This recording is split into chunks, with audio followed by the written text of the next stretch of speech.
How do you like my glasses? Maybe they make my eyes a little easier on your eyes. My my poor, sad, baggy eyes that I was cursed with. I've been offline since December 20 something last year, so I've been offline for a full year. Today's December 22nd, 2023. I went offline because I spilled some juice on my computer, and it was right when I changed my password. And so when I got my new computer, I just had to try to remember my wacky password, my new wacky password, and I couldn't remember it. And I tried and tried and tried, and I just couldn't remember it. So I got frustrated, and I just kind of gave up after a while. I wasn't in a hurry to set up any new accounts, and it was a pretty bad experience. 10 years of work, 10 years of emails gone because of a stupid accident. There's been a lot of chat about AI, and I don't think it is AI. I think it's a large language model. I think it's about as intelligent as a toaster, except of course its programming is far more sophisticated. But it is essentially just a machine that doesn't really know what it's saying when it's talking. It's just executing a function by brute force, and that's not how humans think. It's not sentient. It's not even intelligent. It's just sophisticated programming.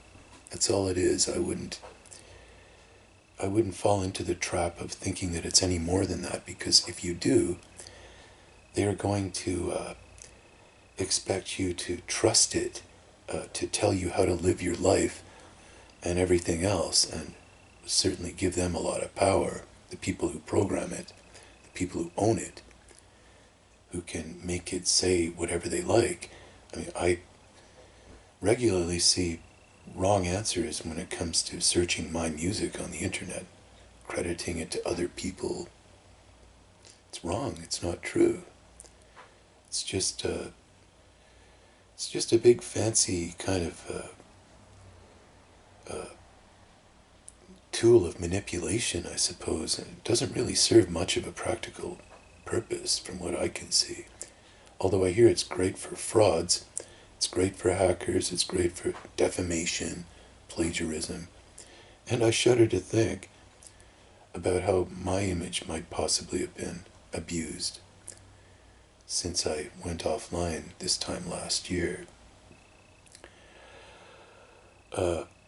Now, with respect to my copyright claims, and anybody who knows me knows I'm the guy that told everybody that all these stars and these bands all stole my work. People still want to think I'm lying about it, or they want to think I'm crazy. I'm not crazy, and I'm not lying. And there's a very good way to prove that I'm not lying, actually. It's the same proof that they use to verify certain sections of the gospel, to separate the real story of Jesus from the BS, as it were. And it's called a criterion of embarrassment. And a good example is the story of Jesus being baptized by John the Baptist. This proves that Jesus was actually subordinate to John. At some point he was John's disciple, and Jesus' followers would have found that embarrassing. So that's why we know it's true. It really happened. Why else would they say it? Except that it's true. It's so embarrassing to admit, but it's true. That's the kind of logic that I would like people to apply to my copyright claims. I find them deeply embarrassing. I don't want to smash down all these heroes. I just want people to know the truth. And it is true. And when I rewrote that music, I mean, I'd forgotten it from when it was all taken away from me in '07. So I didn't even know what I was doing when I was rewriting it. But after you've spent a lot of time working on a big project like a recording like that, multi-track recording with lyrics, and after you put in the effort and then you realize you've shared it before and then you remember what happened to it, well, you just want to get some credit for the effort that you put into writing it. Now, that effort that I put into writing my music, it's making all the difference at those Taylor Swift concerts. Because without my music, all you'd see there is just flashing lights and dancers and kind of like a mime show that would be rather boring in all the silence. So my effort really is what it makes her concerts appealing. My effort that I put into writing my music. I can't take any legal action against her now, except maybe I could maybe take back a few more songs that she took if I rewrite them. But I can't sue her because it was 16 years ago when she stole those songs. But next time you hear one of her songs, jeepers, that's my music, that's my rock, or possibly my folk, or whatever it was I was sharing back then, but it's mine. I wrote probably 150 songs in 8 months, and I had them all stored onto one cassette. I erased them from my computer because it didn't seem to be a safe place to keep them. And when I lost that cassette, I lost my only copy of them. And since I wrote them all so fast, there was no way I could remember them all. I wrote them all too fast. I was going to try to memorize them with this cassette. And there were too many. I just ended up forgetting them and rewriting them by accident over the next 10 years or so. And for people about my Christianity, I know that kind of puts people off. I think I'm maybe some kind of Jesus freak or whatever, but I'll tell you, when all these stars all gang up on you and ruin your life, as has been done to me, you need some kind of hero, and they're all gone. These people were my heroes, the people who stole my music, not Taylor Swift. She was nobody back then, '07. But certainly the Rolling Stones and big bands like that, and Saturday Night Live, I liked before they started stealing my blogs. And The Simpsons, I loved before they started ripping me off. And when all your heroes are gone,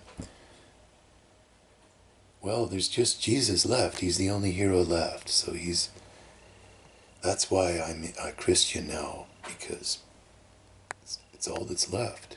All my other heroes gone. Now, about this music, I'd be concerned about liking it too much when it's in the wrong hands. There was a priest in 2016 who went up on TikTok and said that he had a heart attack and died, and he claimed that he went to hell. And he said that that in hell they use pop music to torture souls, to torture them. And one of the songs he mentioned was a song that I wrote that was stolen from me, that became a major hit, actually, major pop hit. And it doesn't surprise me that they would use something like that to torture the wicked in hell. I've often said they don't have music in hell, but to me, fraud is not music. To me, it's not music, it's crime.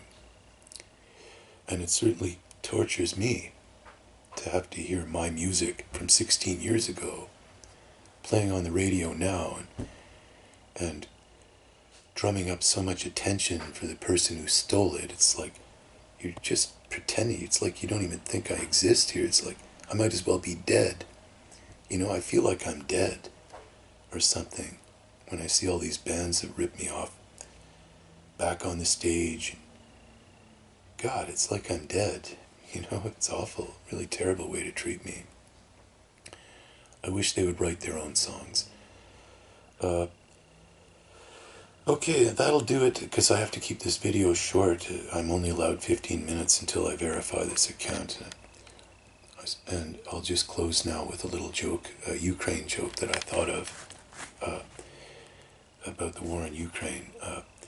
When I heard about the Wagner group and where they find these guys in prison and they put them up on the front lines,